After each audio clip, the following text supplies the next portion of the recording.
When Herod Antipas, the ruler of Galilee, heard about Jesus, he said to his advisers, "This must be John the Baptist raised from the dead. That is why he can do such miracles."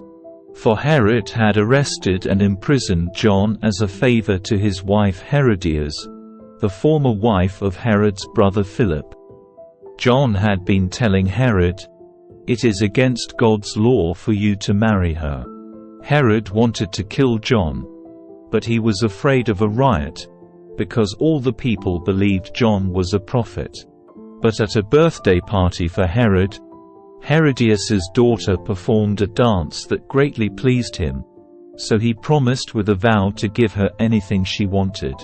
At her mother's urging, the girl said, "I want the head of John the Baptist on a tray."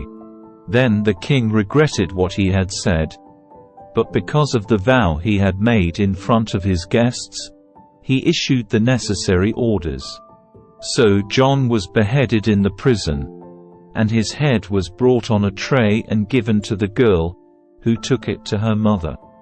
Later, John's disciples came for his body and buried it.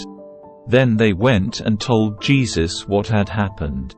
As soon as Jesus heard the news, he left in a boat to a remote area to be alone. But the crowds heard where he was heading and followed on foot from many towns. Jesus saw the huge crowd as he stepped from the boat, and he had compassion on them and healed their sick. That evening the disciples came to him and said, "This is a remote place, and it's already getting late. Send the crowds away so they can go to the villages and buy food for themselves." But Jesus said, "That isn't necessary. You feed them." "But we have only 5 loaves of bread and 2 fish." They answered. "Bring them here," he said. Then he told the people to sit down on the grass. Jesus took the 5 loaves and 2 fish, looked up towards heaven, and blessed them.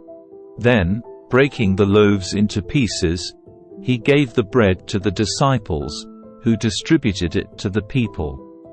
They all ate as much as they wanted, and afterwards, the disciples picked up 12 baskets of leftovers.